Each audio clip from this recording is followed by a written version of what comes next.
Thank you, gentlemen. And now for this edition of the Sustainable Scoop, I'm here with Christina Campanella. She is a landscape designer, also formerly a gardener for Arlington County. And Christina, I just want to thank you for coming. I've got questions about planting. Well, thank you so much for inviting me. I'd love to talk with you about good things to plant in the garden. Here's the thing that worries me most. Everyone's talking about invasives and that it's bad to plant invasives, but I understand that they also make lovely ground cover. Well, one in particular that people love as a ground cover is ivy. And that's a problem because the ivy that we plant and that we use as a ground cover actually crowds out native plants that support our ecology, that support the insects and the birds that are native to this area. It also is a harbor for pests, for mosquitoes and for rats. And Yes, I've so seen that. yes, it's really but the thing is it's a beautiful plant, and that's why it's here in the United States.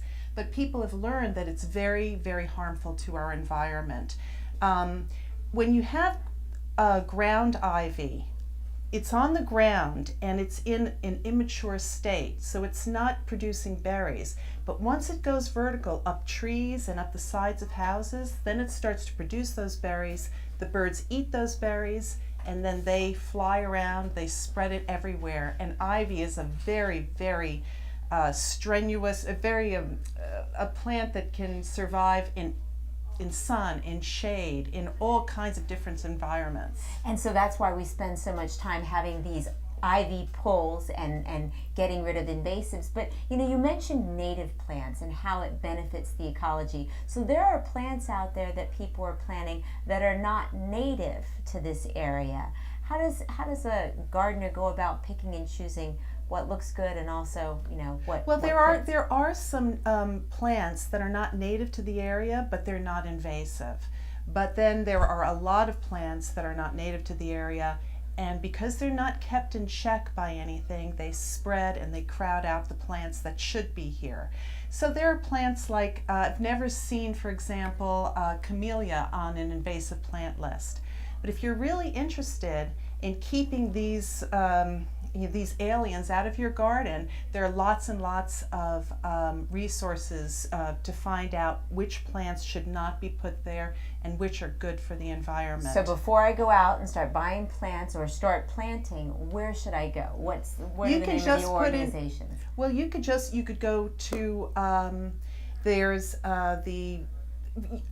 I think the easiest thing to do would be just to put in Northeast USA invasive plants, and you will get so many lists. They're too numerous to even talk about, because there's so many resources out there. And Arlington County also has resources on their website, so that's a very good place to start. So what would you recommend then for a nice ground cover if you're trying to do some decorating in your yard that covers the ground, doesn't require a lot of maintenance?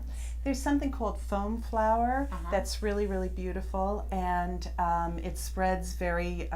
It's not an aggressive spreader, but it's a very tough plant. Then there's something called euchera. Euchera is a beautiful plant that people like, and that's good for shady, moist areas. There are so many ferns that can be planted, native ferns that are just beautiful, maidenhair, Christmas ferns. There's so many different things that you can choose. There are sedges That's that you great. can That's great. That's what I needed. I needed some real concrete advice. I hope that our viewers really appreciate your expertise, and I want to thank you for listening in. We'll keep you up to date here on the Sustainable Scoop.